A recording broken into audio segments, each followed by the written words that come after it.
ఆశ వెళ్ళిపోవడంతో నా జీవితంలో ఒక అధ్యాయం ముగిసిపోయిందనుకున్నానే కానీ అంతస్తులుగా పెరుగుతున్న ఈ బిల్డింగ్లో మరో అధ్యాయం మొదలవుతుందని ఊహించలేదు.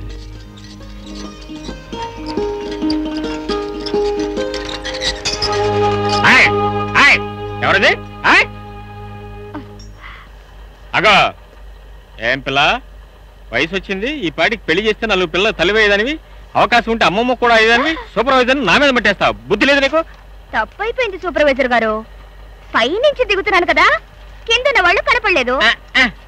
అమ్మగారు దివ్య నుంచి భూమి దిగుతున్న దేవకన్య, నీ కళ్ళు నార్మల్ గా లేవు, నెత్తికెక్కరే. ఇగో నువ్వు నా బట్టలని మట్టి చేసావు కదా, నేనేం చేయను.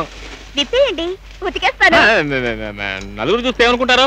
ఇగో ఈసారి మట్టి వేసావంటే నేను ఉతకడమే కాదు, ఇస్త్రీ కూడా చేస్తా. ఇస్త్రీ కోపడకండి అయ్యా, మనుషులందరూ మట్టిలో నుంచే పుట్టారు కదా, మరి మనం మట్టిలోనే పనిచేస్తున్నాం. కాస్త మట్టి పైన పడితేనే ఆశ్రయించుకుంటే ఎలా? నాకంటే ఎర్రగా చూడ చక్కగా ఆడపిల్లల కన్నా అందంగా ఉన్నారు కదా, అందుకే కడుపు మంటిపోయి మట్టి పోసాను. తప్ప? ఓహో అలాగా, అదైతే తప్పలేదు.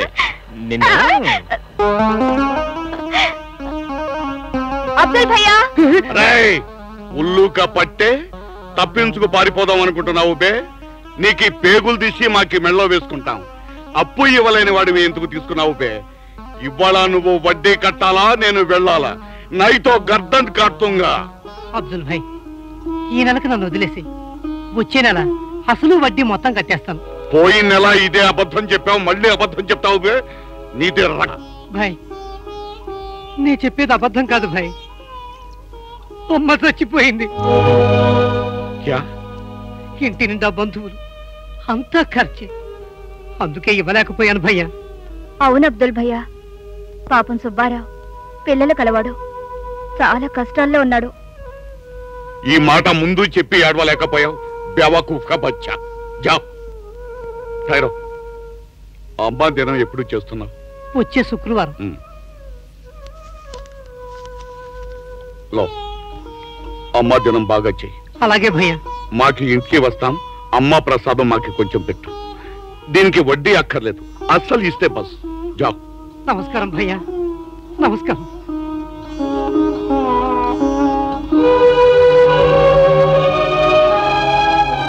అబ్దుల్ భాయ్, డబ్బు కోసం మనుషుల ప్రాణాలు తీసేవాళ్ళనే చూస్తున్నావు, కానీ నువ్వు డబ్బుతో వడ్డీ వ్యాపారం చేసే మనుషులు కూడా మానవత్వందని నిరూపించావు. అభినందిస్తున్నావు.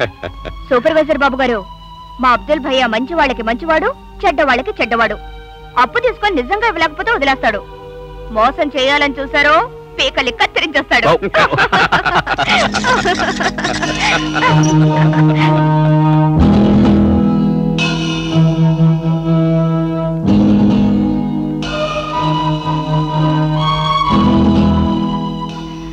సూపర్వైజర్ బాబు గారు, నేను ఇంటికి వెళ్ళాలి, రేషన్ కొట్టుకెళ్ళి రేషన్ కొనుక్కోవాలి.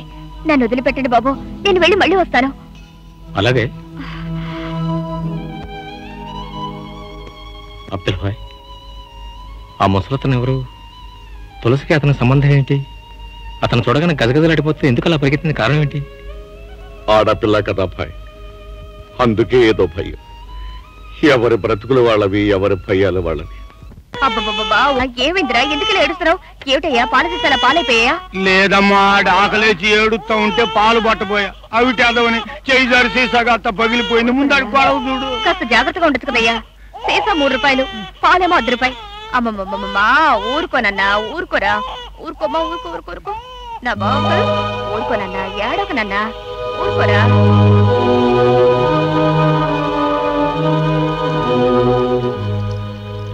తులసి, తండ్రి ఎవరు? ఎవరికి? నాకా? ఆ బిడ్డకి. ఆ మాట అడగడానికి నా తండ్రికే ధైర్యం లేకపోయింది. కన్న తండ్రి కాబట్టి ఆ మాట అడగడానికి ధైర్యం లేకపోయింది. అవును బాబు, బిడ్డ చేసిన పాపాన్ని ఏ తండ్రి మాత్రం ధైర్యం చేసి బయట పెట్టుకోగలడు? నా ప్రశ్న సమాధానం రాలేదు. ఇంత దగ్గరగా ఈ ప్రశ్న అడిగిన మొట్టమొదటి మనిషి మీరే బాబు. అయితే చెప్పు. ఏం చెప్పంటారు బాబు? ఆ రామాయణంలో సీతాదేవికి రాముడున్నాడు. ఆయనే రావణాసురుణ్ణి చంపి సీతాదేవిని రక్షించుకున్నాడు. కాని నా రామాయణంలో ఈ తులసికి రాముడు లేడు. 3 రావణాసురులు మాత్రం ఉన్నారు. ఎవరా 3? కోడు, గుడ్డ, కొంప. ఆ 3 రావణాసురులు కన్నబిడ్డే ఆ బిడ్డ. రోజు నా కోసం కాళ్ళేడ్చుకుంటూ వస్తాడే, అతనే మా నాన్న. ఫ్యాక్టరీలో పనిచేసేవాడు. ఒకరోజు ఫ్యాక్టరీ మిషన్లో పడి కాళ్ళు పోయాయి. ఉద్యోగం పోయింది. ఇరుగు పొరుగు వాళ్ళు చేసినంత కాలం మాకు సాయం చేశారు. కానీ ఎన్నాళ్ళు? చివరికి మేమే మురికిపేటకు చేరుకున్నాం. మా పరిస్థితికి దయదలిచి ఇచ్చినంత కాలం కిరాణా కొట్లో మాకు అప్పులు ఇచ్చారు. తర్వాత అది కూడా మానేశారు. మేం వారం రోజులు పస్తులున్నాం. మా నాన్నకు ఒళ్ళు తెలియని జ్వరం. అది భరించలేక కొట్టువాణ్ణి బ్రతమాలుకోవడానికి పరిగెత్తాను. సుబ్బిశెట్టి గారు, మా అయ్యకు ఒక వారం రోజుల నుంచి జ్వరం. ఆకలితో అలమటించిపోతున్నాడు. ఇంట్లో ఒట్టిపోయిన కుండలు తప్ప ఒక్క బియ్యం గింజలేదు. ఒక్క పావుసేరు బియ్యం ఇప్పించండి. గంజి కాచి మా అయ్య ప్రాణాలు నిలబెట్టుకుంటారు. ఇప్పించండి బాబు, మీకు పుణ్యం ఉంటుంది. గంజి సరే, యా అల్లా, కట్టుకోవడానికి ఒంటి మీద మంచి గుడ్డ కూడా లేదు. ఉంటున్న పాకి 3 నెలలు ఎద్దు పాకి, ఇంకా ఎంతకాలం వదిలేయాలో. ఇదిగో చిలకల జాక్సను, తిండి లేక అదేడుస్తుంటే మధ్యలో నీ గుడిసెల అద్దెకోలేవుటాయా? పళ్ళు రాల కొడతాను. ఇదిగో మూత కళ్ళ మస్తాను, ఇప్పుడు దానికి కావలసింది నీ కొట్లో గుడ్డలు కాదు, నా కొట్లో తిండి గింజలు. చూడు తులసమ్మా, లోపల గొడవంలో మంచి బియ్యం ఉన్నాయి. నీకెన్ని కావాలంటే అన్ని పట్టుకెళ్ళు. లోపలికి వెళ్ళమ్మా, వెళ్ళు. చీలక చక్కగా బోన్లు చిక్కింది. పదండి, ఓ పట్టు పడదాం.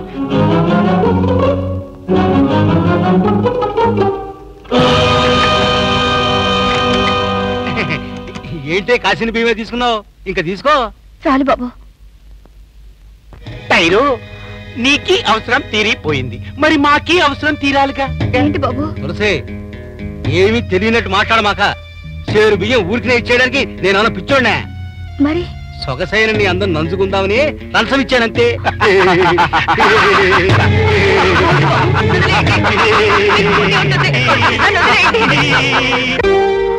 ఆకలి వేసి కేకలేస్తే వాళ్ళ 3 నా మీద పడి వాళ్ళ ఆకలి వాళ్ళు తీర్చుకున్నారు.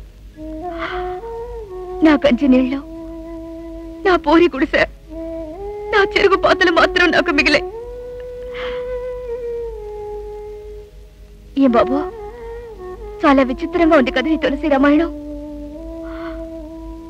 రాముడు లేని రామాయణం, ఒంటి తల రావణాసురులు ఉన్న రామాయణం. సీతగా బ్రతకాలనుకున్న ఈ తులసిని కంచాయి మొక్కను చేసిన రామాయణం.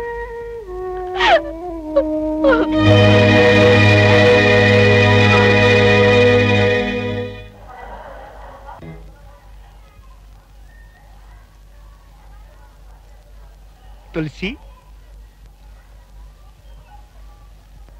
ఆవ్ తులసి ఆవ్. ఏంటి మూత కళ్ళ బస్తాను? యా అల్లా, క్యా బాత్ హై తులసి, మాకే నీ మీద ఉన్న మొహబ్బత్ మర్చిపోయి మాట్లాడుతున్నావు. ఏ దేఖో షర్ట్, హమారా బచ్చా కే లియే, సమझा नहीं, मन की బిడ్డ కోసం. తులసి, మన్ కి బిడ్డ పేరు ఏం పెట్టినావు? దేఖో, ఆడు పుట్టింది 3కి అయినా పేరు మాత్రం మంది ఉండాలి. మేరా బాప్ కా నామ్ చిన్న మీరా, అచ్చా హైనా, ఓ రకో, దానికి పెట్టు. నీ మనవడికి ఏం పేరు పెట్టావు మూతకళ్ళ మస్తాను? క్యా మన్మడ్? నాకీ కూతురికి పెండ్లే కాలేదు, మన్మడ్ ఎట్లా వస్తాడు? పెళ్లి కాకముందే నీ కూతురికి కడుపొచ్చింది. అది తీసేయడానికి దాన్ని హాస్పిటల్లో చేర్చావు. నువ్వు షూ అన్నా నిజం అబద్ధం కాదులే. నా కొడుకు పేరేమిటని అడిగావు కదా, మరి నీ కూతురికి బిడ్డ పుడితే ఏం పేరు పెడతావు? చిన్న మీరానా, లేకపోతే నీ తాత పేరు పెద్ద మీరానా? ఎందుకురా గావు కేకలేస్తావు? పంది కన్నట్టు నువ్వు కన్నావు కదరా నాలాంటి వాళ్ళ నలుగురు ఆడపిల్లల్ని. వాళ్ళు నాలాగే తాళిబుట్టు లేకుండా తల్లులైనప్పుడు నా బాధ ఏమిటో నీకు తెలిసొస్తుందిరా. మీరు ముగ్గురు కలిసి కుక్కలై నా శరీరాన్ని ముట్టినా ఆ మలినం నా బిడ్డ కంటలేదురా. వీడు ఏ తప్పు చేయని ఈ తులసి రక్తాన్ని పంచుకొని పుట్టాడు. అందుకే వాణ్ణి అల్లా అంటాను, యేసుక్రీస్తు అంటాను, వెంకటేశ్వర అని పిలుచుకుంటాను. అది ఎవరన్నా కాదంటే చెప్పు దిసు కొడతాను. అరే భాయ్, విన్నారు కదా? అంతా విన్నాను. రాత్రికి పడతాం దాని భర్తం.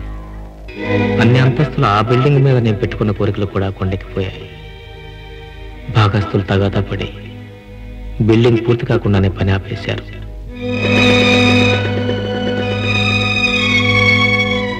భారత్, ఉద్యోగాల కోసం ప్రయత్నం చేసి చేసి అలసిపోయాను. ఇక నా వల్ల కాదురా. నువ్వు అనుగ్రహిస్తే నాకు సత్యానికి కూడా ఉద్యోగాలు వస్తాయి. ఉన్న ఉద్యోగమే పోయి నేను బాధపడుతుంటే మీకు నేను ఏ విధంగా సహాయపడగలను చెప్పి. అది కాదురా, నీ పాటంటే పడి చచ్చిపోయే అమ్మాయి ఒకటి ఆ ఇంట్లో ఉంది. నువ్వు హాల్లో వచ్చి అలా నిలబడితే చాలు, మనందరికీ ఉద్యోగాలు వస్తాయి. ప్లీజ్.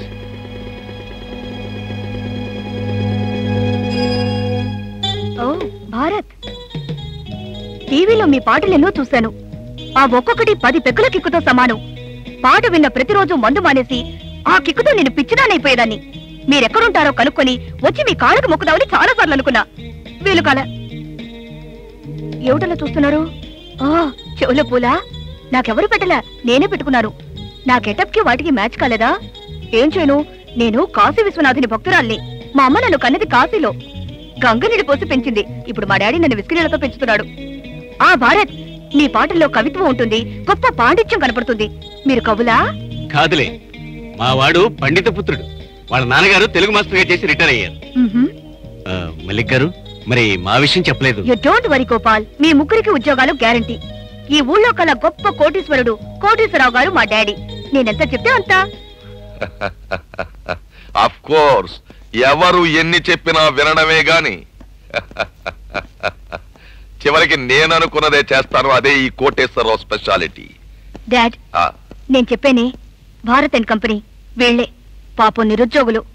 బయట బ్రతకలేక తమ బ్రతుకుల్ని తాకట్టు పెట్టుకుందామని మీ దగ్గరకు వచ్చారు. బేబీ, తెలివి తక్కువగా మాట్లాడకు. ఇక్కడ ఎవరి బ్రతుకుల్ని ఎవరు తాకట్టు పెట్టుకోరు. డియర్ ఫ్రెండ్స్, నేను మీకు ఉద్యోగం ఇవ్వను, పార్ట్నర్షిప్ ఇస్తాను. లాభాలు సంపాదించే ప్రతి పని వ్యాపారమే అయితే నేను చేసేది వ్యాపారమే. తిమ్మిని బమ్మని చెయ్యడం, అవసరమైతే తలకాయలు తీసేయడం, లేని వాళ్లకు వాటిని తగిలించడం, ఇవన్నీ కొంచెం కష్టమైన పనులు, తలకాయ ఉన్న వాళ్ళు చేసే పనులు.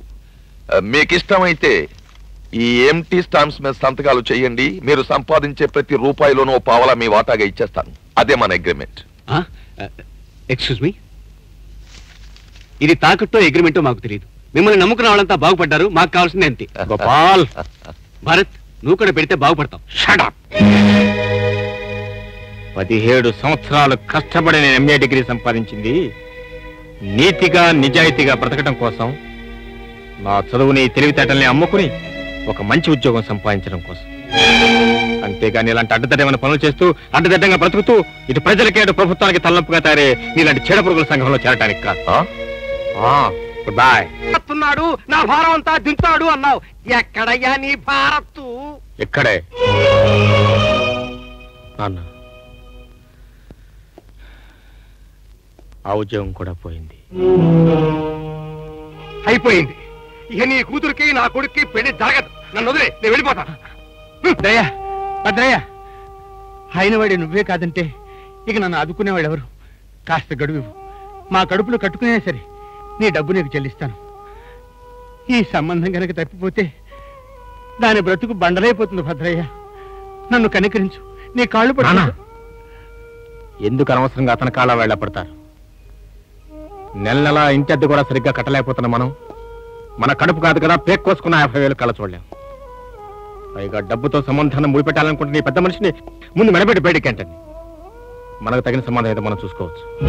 భారత్, నన్ను మెడపట్టుకుని బయటికి గెంటిన రోజున నీ చెల్లెల్ని చేసుకోవడానికి ఏ విధంగా గడప తొక్కడు. ఒక్కగానొక్క చెల్లెల్ని పెళ్లి చేయని సమర్థుడివి నువ్వు కన్నవేనా? రామచంద్రయ్య, ఇలాంటి చేతకాని పనికిరాని చచ్చు దద్దమ్మ నా కొడుకే కనుకైతే ఎప్పుడో కత్తితో పొడిచి నా పేడ వదిలించుకునేవాడిని. నీలాగా జీవితం అంతా ఖర్చు పెట్టి ఇంత వాచేసి ఉండేవాడిని కాదు. వస్తా. ఏమండి, ఎంత బంధువు అయినా భారతని పొట్టంత మాటలంటూ ఉంటే చూస్తూ ఊరుకుంటారేమిటండి? ఏం చేయమన్నావు? నన్ను మేడల్లో కూర్చోబెట్టి సుఖపెడుతున్న నా కొడుకు చేతగాని వాడు అన్నాడని భద్ర మీద కోప్పడమంటావా? రోజు పండగలా జరిపిస్తున్న నా కొడుకు పనికి మాలిన వాడు అన్నాడని భద్ర మీద పళ్ళు కొరకమంటావా? ఏం చేయమంటావు? భారత్, ఒరే, నీకు ఆ పేరు పెట్టిన రోజు నేను చాలా సంతోషించాను.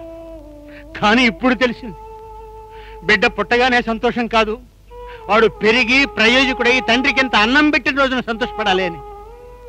నా కర్మరా, నాకు అదృష్టం లేదు. ఒరే, నా జీవితాన్ని ఒత్తిగా చేసి నేను దీపంలా వెలిగించాను. కానీ రేపు నేను చస్తే తగలేయడానికి కట్టెలు కొనడానికి కూడా గతిలేని కొడిపోయి. అవును రోయ్, నిజంగా నేను చస్తే ఏం చేస్తావరా? చందాలు వేసుకుని తగలేస్తావా? వద్దురా, అంత నీచానికి మాత్రం దిగజారద్దు. అసెందుకురా? ఇదిగో ఇదిగో ఇక్కడ ఉన్నాయి.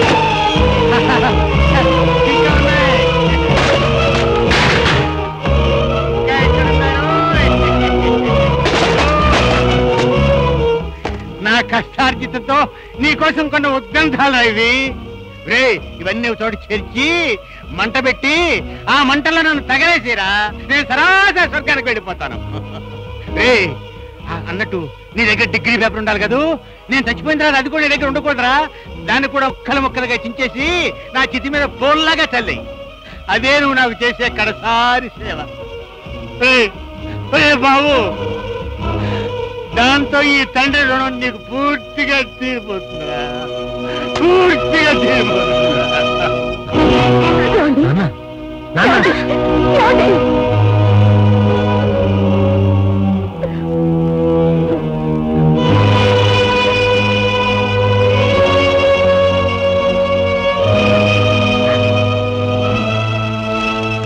వెంటనే మందులు తెప్పించండి.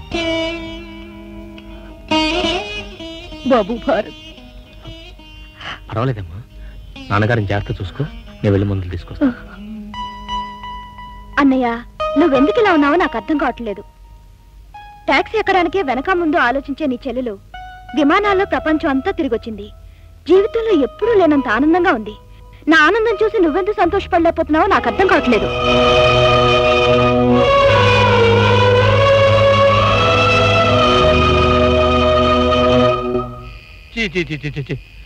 గుడికి వచ్చినా కూలీలు బా తప్పదు కదా. ఏమయ్యా, జీతాలు ఇస్తా ఉన్నాం కదా అని మీరు ఇప్పుడు వచ్చి నా గొంతు మీద కూర్చుంటే ఇప్పటికిప్పుడు నేను ఎక్కడికి ఇస్తాను? సేటు గారు ఊరికెళ్ళారయ్యా, వారం రోజులు వస్తారు, అప్పుడు రండి ఇస్తాను. బాబుగారు చాలా అవసరమే వచ్చారు మేస్త్రి బాబు. మీరు ఇలా కసురుకుంటే ఎలా? పోనీ మీ దగ్గర ఉంటే ఇవ్వండి, సేటు గారు రాగానే తీసుకోండి. నా దగ్గర నీ తాతగారు తెచ్చిపెట్టే ముల్లే లేదు ఇవ్వడానికి తీసుకోవడానికి. తర్వాత రండి. సమయానికి అబ్దుల్ భాయ్ కూడా లేడు. ఇప్పుడు ఏం చేయడం? బాబు, మీరు ఇక్కడే ఉండండి, నేను ఇప్పుడే వస్తాను. తులసి, ఎక్కడికి? వచ్చి చెప్తాను. అంతవరకు అక్కడి నుంచి కదలకూడదు. కదిలేరా నా మీద ఒట్టు. తులసి, తులసి. ఓలమ్మ ఓలమ్మ తులసి, నా మీద నీకెంత దయ కలిగింది. నా హృదయం చూడు తక్కెళ్ళలో కొట్టుకుంటుంది.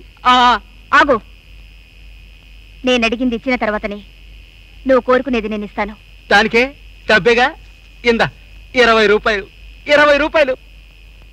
నాకు 2000 కావాలి. ఓమ్మో, 2000? అవును. అప్పుడు మీరు ముగ్గురు కలిసి నాకు వెల కట్టారు. ఇప్పుడు నాకు నేనే వెల నిర్ణయించుకున్నాను. కొంచెం వెల జాస్తి తులసి. ఇవ్వలేకపోతే మూతకళ్ళ మస్తాన్ దగ్గరికి వెళ్తాను. వద్దులే, నేనే ఇస్తాను. 2000 తులసార్పణం. ఇందా.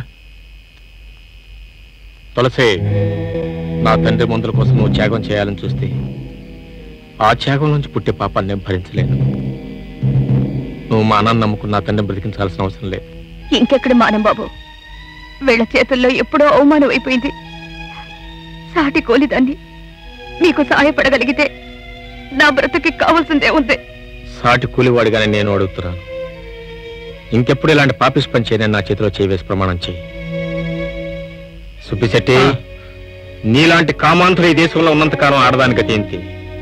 మరి ఎప్పుడైనా తులసి కోసం నువ్వు ఎలాంటి ప్రయత్నం చేసినట్టు తెలిసినా నీ ప్రాణం తీస్తాను. ఏం తీస్తాను? ప్రాణం తీస్తారు. Get out! బాబు, మరి మీ నాన్నగారికి మందులు? బాబు, ఇవిగా నీ మందులు, నీ బిల్లు 530 రూపాయలు. సారీ సార్, నా దగ్గర 30 రూపాయలు మాత్రమే ఉన్నాయి. ఏంటి జోక్ చేస్తున్నావా? నా టైం అంతా తిన్నావు కదయ్యా. కోప్పడకండి సార్, మా నాన్నగారికి చాలా సీరియస్ గా ఉంది. చావు బ్రతుకులో ఉన్నారు. ఒకప్పుడు మా నాన్న కూడా చావు బతుకులో పడ్డాడు. అయితే నన్ను చేయమంటావు? ఈ మందులు వెంటనే తీసుకెళ్ళిపోతే మా నాన్నగారు బతుకుని డాక్టర్ గారు చెప్పారు. ఇదిగోండి నా ఎంఏ ఫస్ట్ క్లాస్ పట్టా. దీన్ని మీ దగ్గర పెట్టుకుని మందులు ఇవ్వండి. రేపు మీ డబ్బు దీన్ని తీసుకెళ్తాను ప్లీజ్. పట్టా? ఉద్యోగం ఉంటేనే పట్టాకి విలువ, లేకపోతే తాటి మట్టే నాలుగు తీసుకోవాలి. అయినా ఈ రోజుల్లో దొంగ పట్టాకి మంచి పట్టాకి తేడా తెలియడం లేదు. డబ్బులుంటేనే మందులు, లేకపోతే వెళ్ళలేవు. హలో, ఇది మందుల షాపే. ఏమిటి, మెక్డోల్ విస్కీ కావాలా? ఇది ఆ మందుల షాప్ కాదండి, ఇది ఈ మందుల షాపు. ఏమిటి, నేనేసుకున్నానా? నువ్వే ఫుల్గా వేసుకుని మాట్లాడుతున్నావు. నువ్వు ఫోన్ పెట్టేస్తావు, నేను పెట్టానా? ఎక్కడా? నేనే పెట్టేస్తున్నా. దొంగ దొంగ.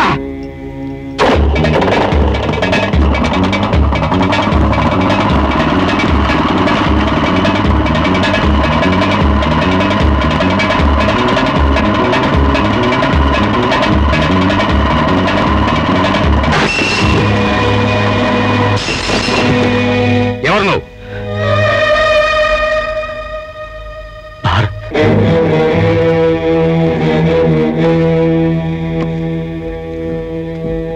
భారత్,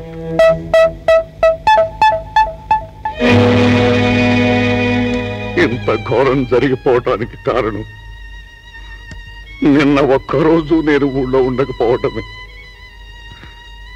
నేనే గనక ఊళ్ళో ఉంటే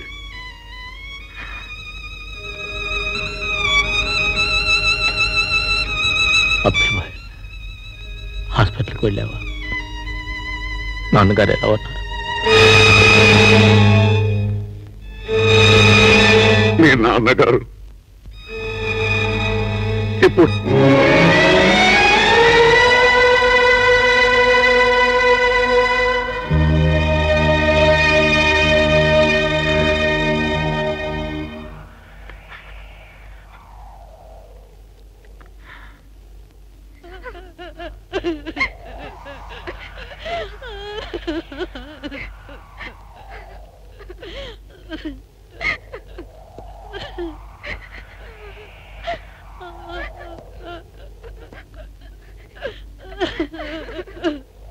అమ్మా,